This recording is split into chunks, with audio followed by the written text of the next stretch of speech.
a mão no coração, vamos ler essas escrituras. De onde vêm as guerras e contendas que há entre vocês?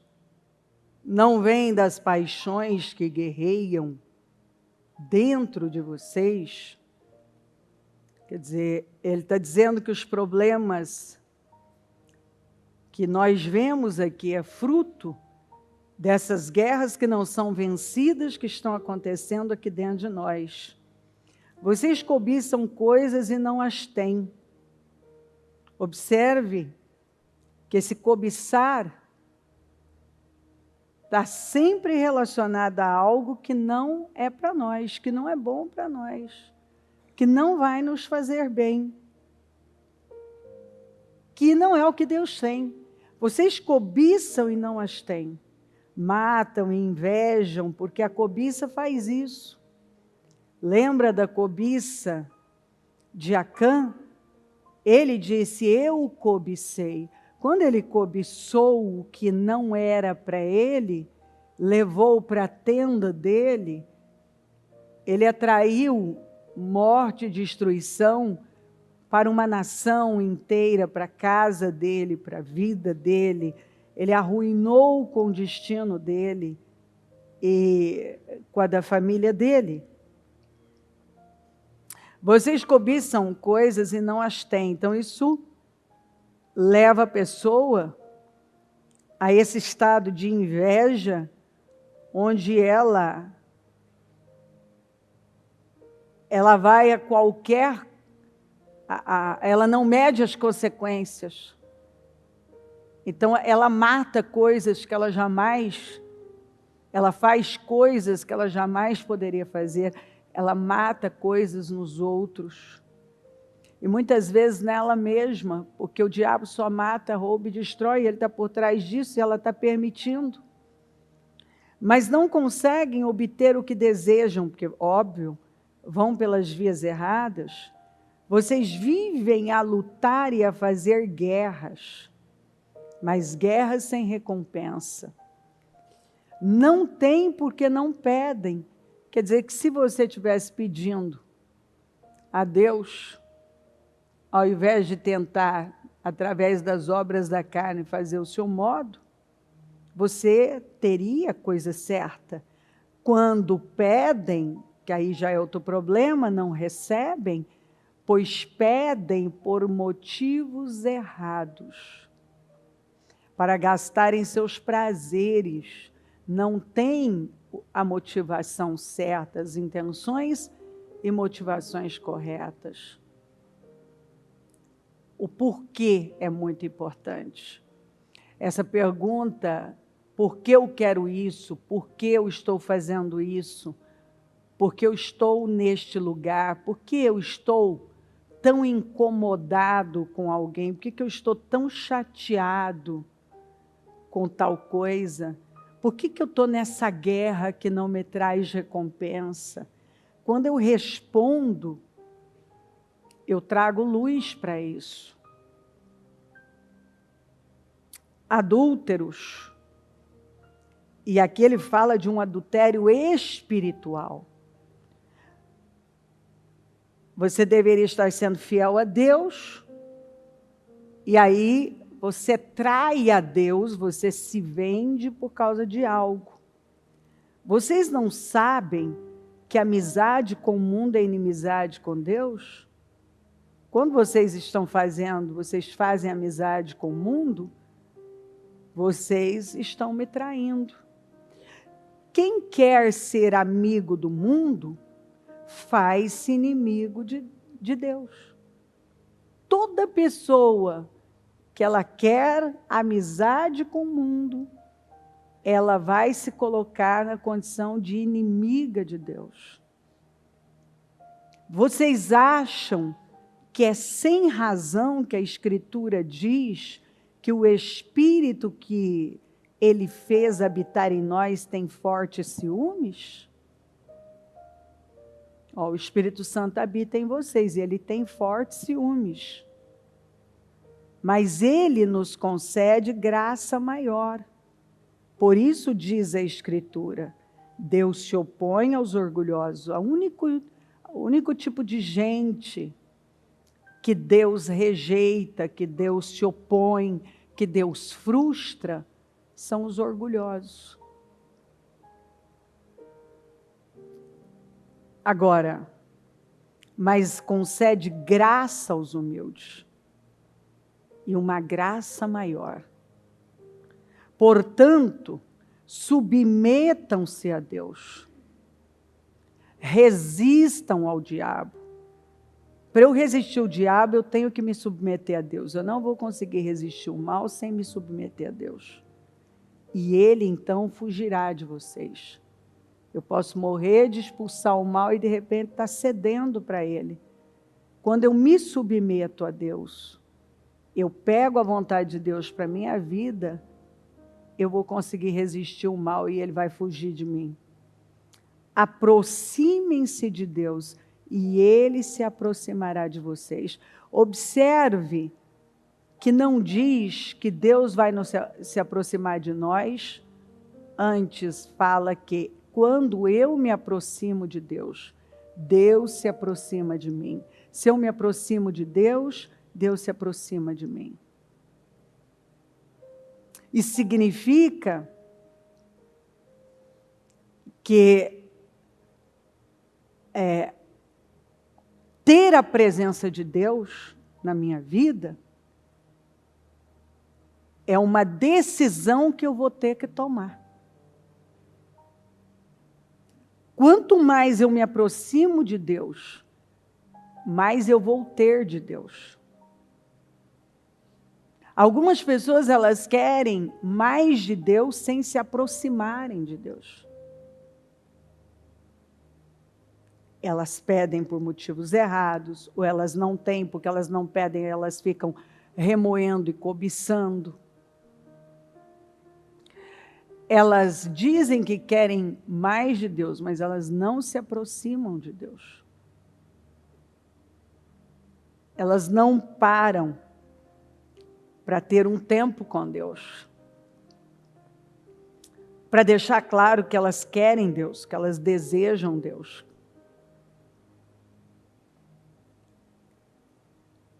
Você se aproxima de Deus, eu me aproximo de Deus. E Deus se aproxima de mim, de nós. Pecadores, limpem as mãos. Eu preciso ter consciência do que eu estou fazendo. E parar de fazer. Lavar definitivamente as minhas mãos no sangue de Jesus. Vocês que têm mente dividida, purifiquem o coração. O problema de uma mente dividida é um coração que precisa ser purificado. Então, enquanto você vê uma pessoa que está sempre oscilando, tem uma divisão aí, ora ela está, ora ela não está, ora ela quer, ora ela não quer, é um problema no coração. O coração precisa de uma purificação que só pode acontecer através da palavra. Entristeçam-se, lamentem e chorem, troquem o riso por lamento e a alegria por tristeza, humilhem-se diante do Senhor e Ele os exaltará. O que isso quer dizer? Paulo falou que o arrependimento, a tristeza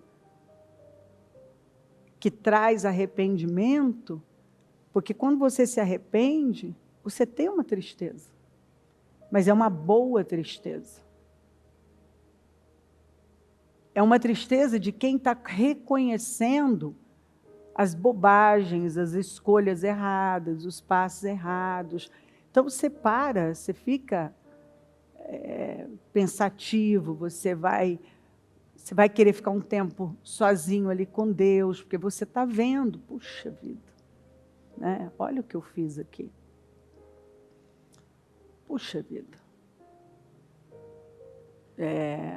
que erro que eu cometi, né? Olha, não precisava disso aqui, eu não preciso disso, né?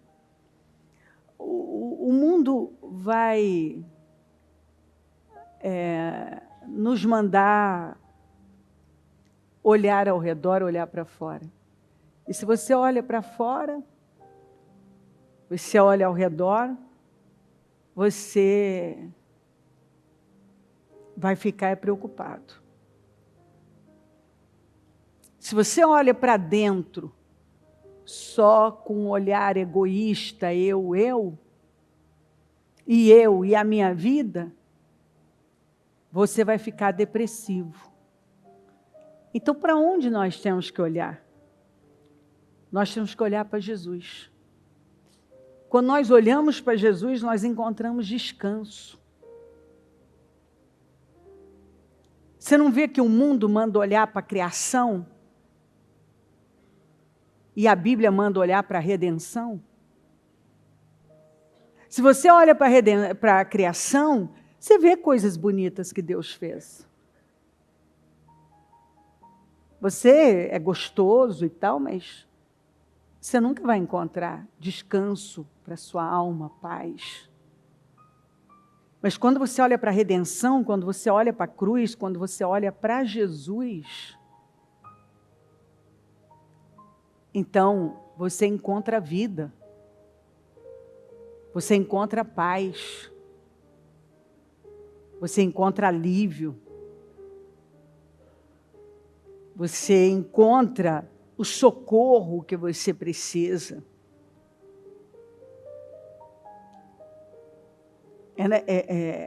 É olhando para a redenção,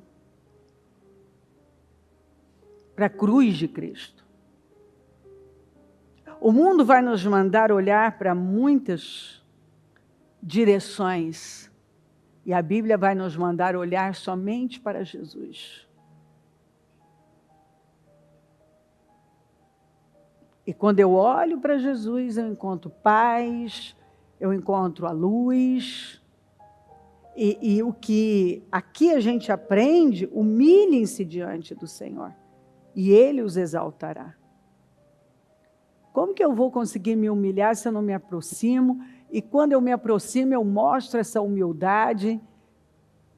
Quando eu reconheço Deus na minha vida, como a única fonte, o único caminho,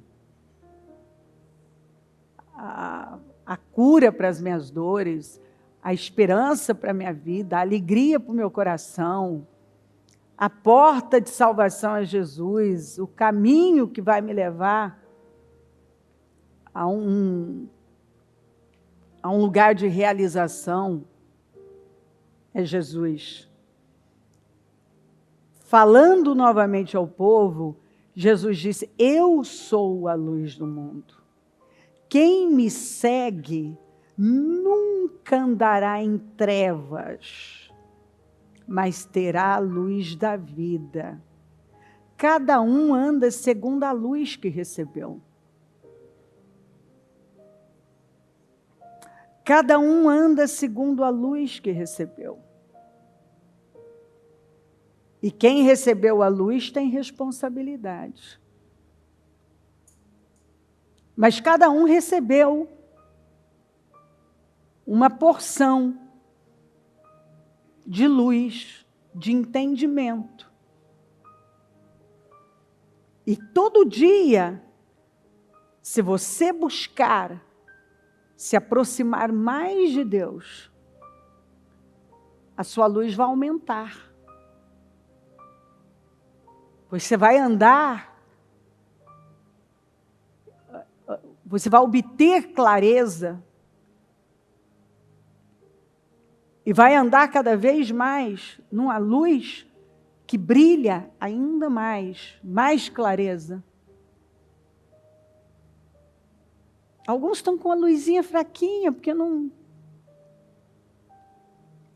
A luz que recebeu, o entendimento que recebeu, é baixo ainda, é pequeno ainda. E ela não busca se aproximar de Deus para ampliar isso.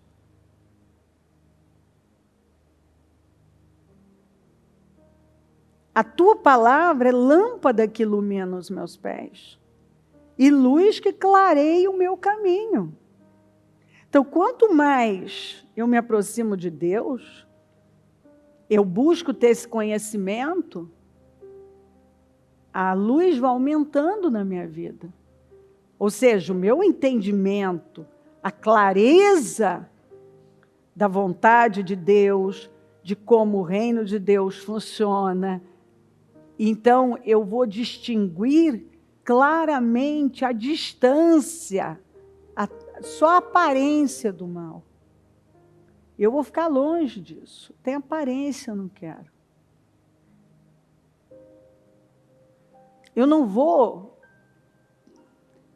dar lugar ao diabo. Eu tenho luz na minha vida. Cada um anda segundo a luz que recebeu. E se você não tem uma luz, mais clareza, talvez porque você não está buscando se aproximar. Nós vamos ver que Israel disse várias vezes o que era bom para eles, não o que era a vontade de Deus. Então, é melhor para nós, seria melhor ficarmos no Egito. Era melhor quando nós estávamos no Egito. É melhor que você fale com Deus por nós.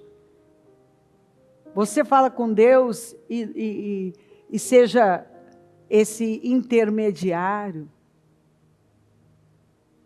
Eles estavam sempre preocupados com o que era bom para eles. Eles não queriam mais luz. Quando uma pessoa só se preocupa, é o que o texto está dizendo. Ela vive em guerra, porque a preocupação dela é com o que é bom para ela. Seria bom. Seria melhor para nós. Ai, que saudade do tempo em que nós estávamos lá e comíamos isso e aquilo. Quer dizer, era o tempo inteiro o que é bom para mim. Era bom, nesse tempo era bom, seria melhor para mim assim. E algumas pessoas, elas trabalham sempre com essa mentalidade, com o que é bom para elas, porque elas não estão buscando mais luz. Observe que elas estão fechadas ainda nas suas paixões e guerrinhas internas, que vão refletir aqui fora. Elas não estão se aproximando do Senhor, elas não estão em busca dessa tristeza boa, que é a que o arrependimento causa. E arrependimento é o quê? Metanoia. Metanoia é o quê? Mudança no modo de pensar, uma renovação mental. E quando você tem uma renovação mental, significa que você pensava de um jeito, agora você pensa de outro. E quando você entendeu o modo certo de pensar, que é o modo de Deus, óbvio que isso vai causar uma tristeza de olhar e pensar, puxa, olha o que eu perdi pensando assim. Olha como era a minha cabeça. O Senhor é a luz do mundo. Quem me segue, segue. Nunca andará em trevas, mas terá a luz da vida. Mas nós vivemos, hoje em dia, numa sociedade hedonista, e muitos crentes, a cada dia, se tornam mais hedonistas. Como estava aquela geração, era melhor para nós. E o Senhor deixou claro que aquele povo só buscava Ele por comida e bebida. E hoje nós vivemos numa sociedade onde o povo está cavando a própria sepultura com os dentes, né? Você vê que as pessoas estão morrendo pela boca. A glutonaria, é só o que eu vou comer, o que eu vou beber, eu quero me dar prazer. E aí você pode ampliar isso. É o entretenimento, é o que eu vou comprar, é o que mais uma diversão. é só disso. Então tem muita comida. Você vê que hoje é o problema que está tomando o mundo. As pessoas estão, a maioria, apesar de se falar muito de quem tem dificuldade de comida, mas a verdade é que no mundo, o que está matando hoje, as pessoas morrem mais por excesso de comida do que por falta de comida. Isso é comprovado, gente. As pessoas morrem hoje mais por excesso de comida do que por falta de comida. Então, elas estão cavando a sepultura delas com os dentes. Isso é o quê? É uma ansiedade que faz com que a pessoa ela tenha um ídolo. Ela tem um excesso de futuro. Ela está o tempo inteiro pensando nela, no mundo dela, na vida dela. Então ela vai ficando cada vez mais ansiosa, então ela sai em busca de alguma coisa para preencher, mas isso não preenche. Nós falamos a semana passada que uma pessoa que se afasta de Deus, ela precisa sempre de mais, de mais, de mais, de mais. Quando uma pessoa está cheia de Deus, ela tem tudo que ela precisa. Ela tem paz. Ela vive o tempo dela em paz.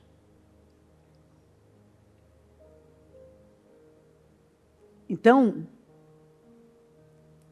o conselho é: aproximem-se de Deus. Quando Israel entra em Canaã, qual foi o maior desafio inicial? A Jericó. E quando nós levamos isso de forma espiritual, quando a Canaã, a travessia do Jordão, sempre significa o batismo de arrependimento. Essa nova vida com Cristo.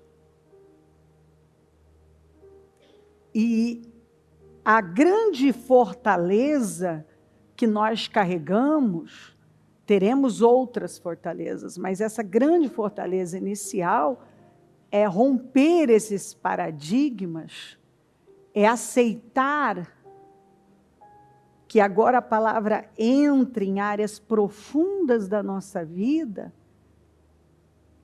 e nos leve a ver tudo que, na verdade, nos matou uma vida inteira. Então, por fora, o que nós vemos? Uma Jericó forte, impossível de ser conquistada.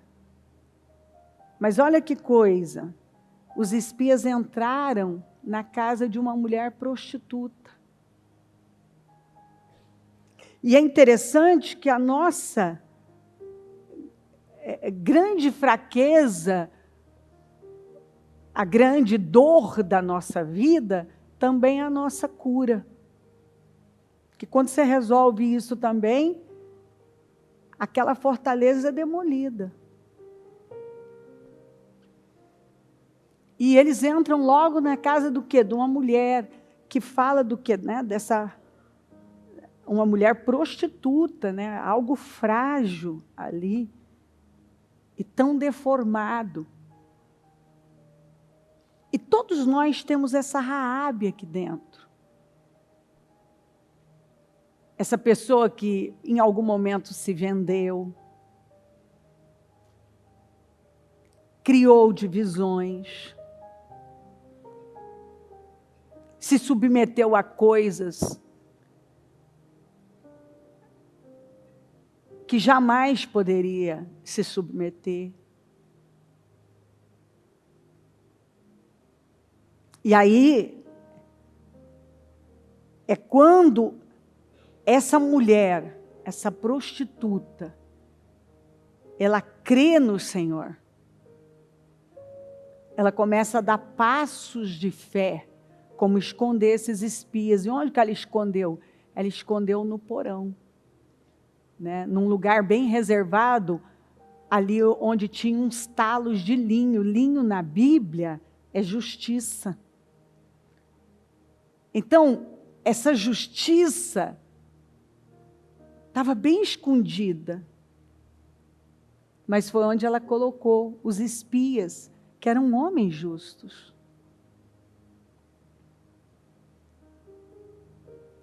Ela dá aquele passo de fé.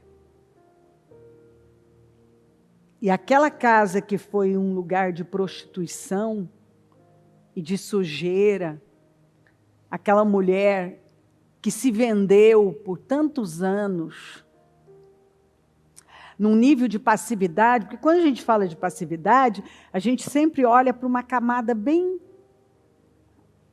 superficial.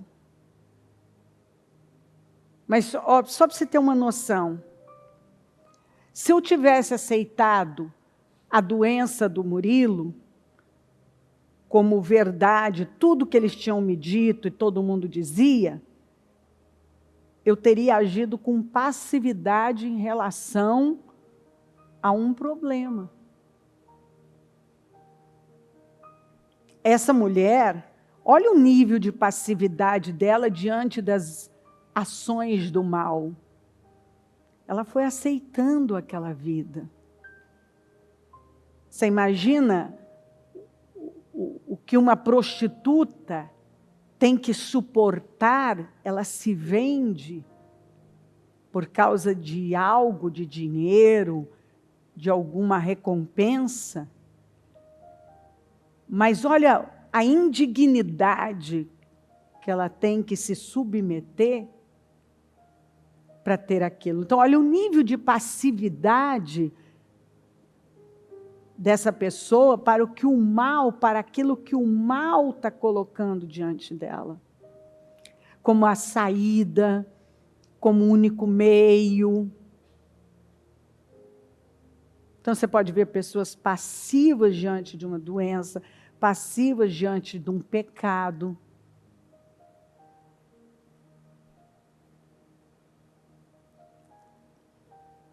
Tem aí, está correndo por aí, por exemplo, um grupo de mães que apoiam o incesto, a homoafetividade, incentivando seus filhos a essa linha, a esse padrão, essa linha de comportamento. Então, olha o nível de passividade para o que o mal está colocando diante dessas pessoas.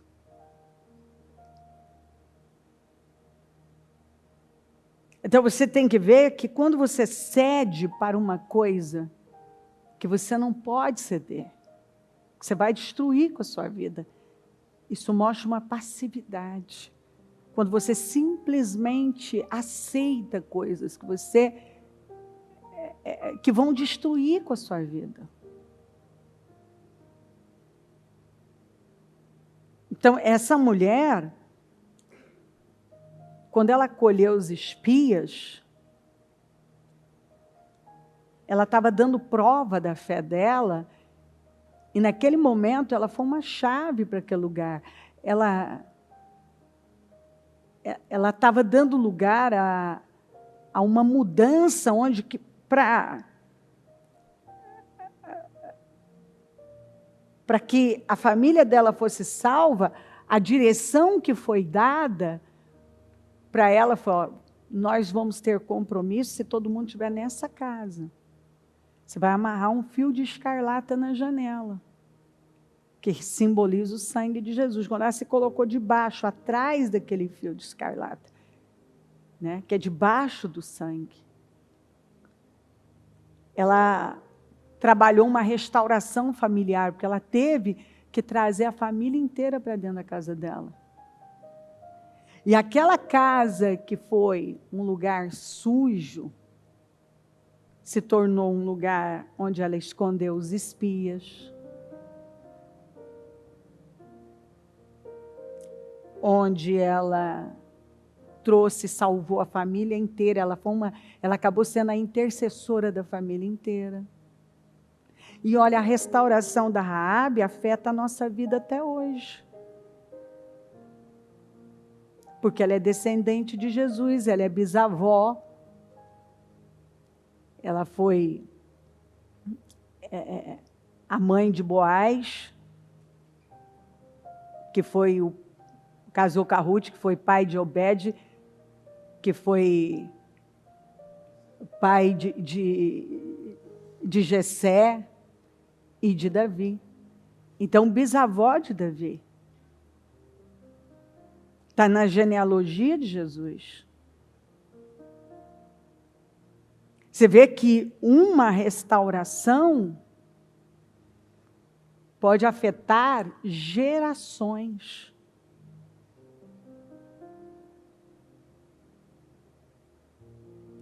Ali houve uma cura, porque ela deu lugar para isso. Ela se aproximou, foi decisão dela. Porque Deus responde à fé. E ela então mostrou a fé. E dentro daquela fortaleza tinha tanta coisa errada. Fora parecia, né? Somos nós, às vezes nós chegamos para as pessoas e mostramos que nós somos. Mas lá dentro, quando entra, tem coisas que precisam e que estão escondidas e que precisam ser mudadas.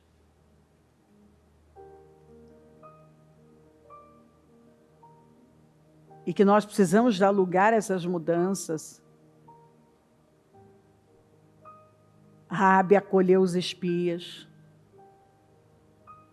Raabe intercedeu pela família, trouxe a família inteira para dentro de casa. Por causa dela, a família inteira foi salva. Raabe sofreu uma restauração.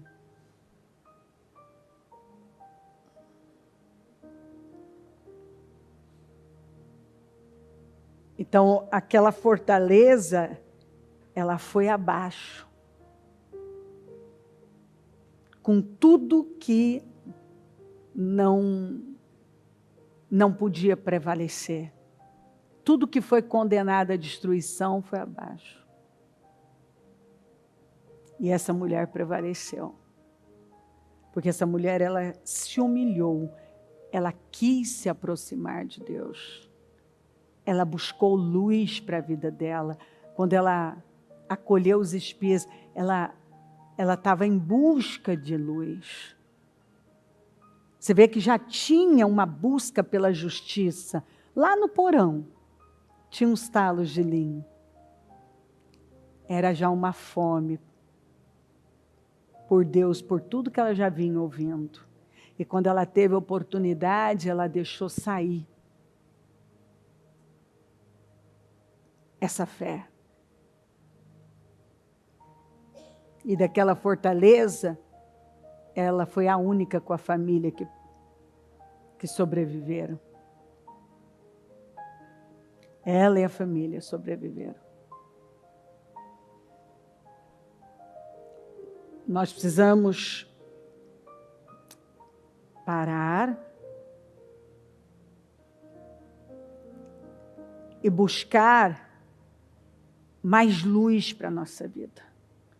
Porque cada um anda de acordo com a luz que recebeu. Quanto mais luz, mais visão, mais clareza. Quanto mais de Deus, quanto mais você se aproximar de Deus, mais luz na sua vida. Mais você vai ver. Mais você vai avançar. Mais resultados você terá na sua vida. Porque você está vendo. Você deu lugar a mais luz. Quanto mais você se aproxima de Deus, mais luz. Alguns andam em trevas. E não é porque não creram em Jesus, mas creram em Jesus, mas ao mesmo tempo não dão ouvidos a Ele. Então é como aquele pessoal que creu, a Bíblia fala que eles creram, mas não assumiram Jesus, porque eles preferiram mais a aprovação dos homens do que de Deus.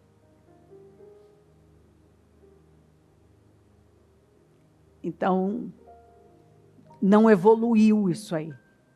Eles até creram, mas não se submeteram. Eles não quiseram assumir nem se aproximar do Senhor. Cada um anda de acordo com a luz que recebeu. E Deus está te chamando a uma proximidade maior. Para que você tenha muito mais clareza. Para que a sua visão seja ampliada. A saída não está na criação, está na redenção. Não adianta olhar ao redor, não adianta olhar para dentro, tem que olhar para Cristo.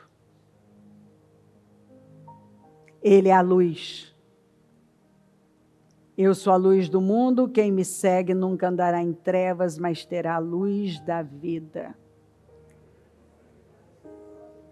Vamos falar com o Senhor. Senhor, nesta manhã maravilhosa, nós nos encontramos para adorá-lo, para te buscar. Abrimos neste momento o 7º e último jejum dentro do propósito dos meus projetos de conquistas para 2024, o ano da unção de Josué. E nós queremos agradecer ao Senhor, porque o Senhor nos trouxe até aqui. Isso é um presente, isso é uma grande vitória, chegar nesse 7º jejum. E também é possível ver o quanto tempo foi rápido, voou, e nós nos encontramos claramente naquela palavra em que realmente o tempo tem sido abreviado, e nós precisamos remir o tempo, nós precisamos aproveitar as oportunidades que o Senhor tem nos dado, e esse período tem sido um período de glória para nós, um período de crescimento, de desenvolvimento, e a minha oração é para que, a partir desse propósito, Senhor, que concluímos, fechamos domingo que vem, eu possa ver um povo que realmente entregou o coração para o Senhor, e tem vivido para o Senhor, que decidiu viver para o Senhor, e não apenas estando em algum momento, em alguma fase, mas um povo que se relaciona seriamente com o Senhor, um povo que está em busca do Senhor, um povo que quer se aproximar do Senhor, um povo que tem fome e sede, um povo que tem uma gana pela sua presença. Vem até nós com poder. E eu oro, Senhor, porque fome é um negócio que nós cultivamos. Nós cultivamos, Senhor. Fome é uma coisa que nós cultivamos. Algumas pessoas, elas não têm cultivado a fome pelo Senhor. Elas têm permitido que a fome mude. E neste momento elas já não têm tanta fome pelo Senhor. Mas eu oro para que isso mude. Tua palavra diz: aproximem-se de mim, e eu vou me aproximar de vocês. Me busquem, olhem para mim, me persigam. A palavra para esse ano é: medita na palavra dia e noite. Meditar leva tempo. Meditar demanda parar e ficar um tempo com o Senhor.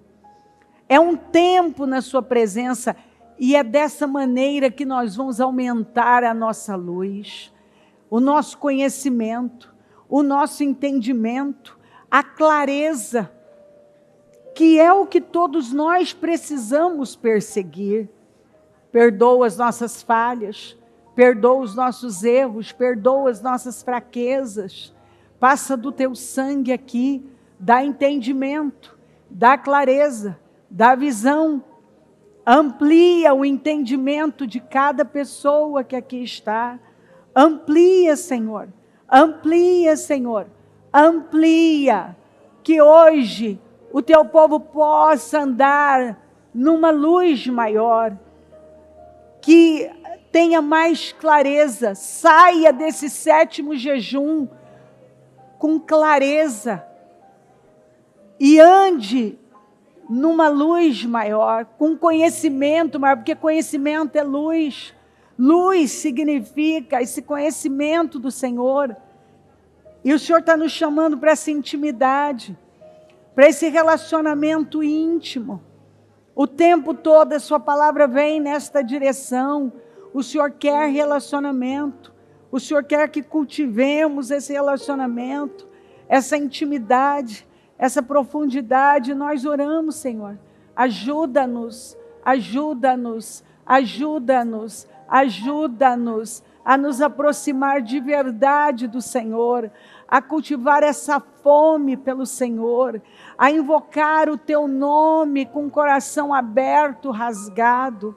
Ajuda-nos a Te ver, a entender, a conhecer, a crescer, a nos desenvolver. Ajuda-nos, Senhor. Vem até nós nessa reunião, assuma essa reunião e que deste 7º jejum saia um povo crescido, um povo maduro, um povo desenvolvido, um povo temente, comprometido com a verdade, com a palavra, meu Deus, um povo faminto, um povo que busca essa proximidade maior com o Senhor, um povo que anseia pelo Senhor. Vem, Espírito Santo, e que rompimentos aconteçam. Ajuda-nos, Espírito Santo, porque como nós lemos, o Senhor tem ciúme de nós. Ajuda-nos, Senhor, ajuda-nos, Senhor, a Te ver, a entender, a compreender, a crescer. Ajuda-nos, Senhor, vem até nós com poder e que a Sua palavra tome a nossa vida e nos levante e nos faça discernir, compreender, amadurecer, porque é isso que o Senhor tem trabalhado na nossa vida, um nível de maturidade. Essa maturidade vem dessa proximidade, porque quanto mais nós andamos com o Senhor, mais essa presença é real. A presença do Senhor é real, é uma presença forte. Dá para saber quando uma pessoa convive com o Senhor. A presença do Senhor é real na vida dela. Quando nós chegamos perto de alguém que anda com o Senhor, que convive com o Senhor, é possível perceber a sua presença na vida dessa pessoa. É possível perceber uma presença forte do Senhor Espírito Santo.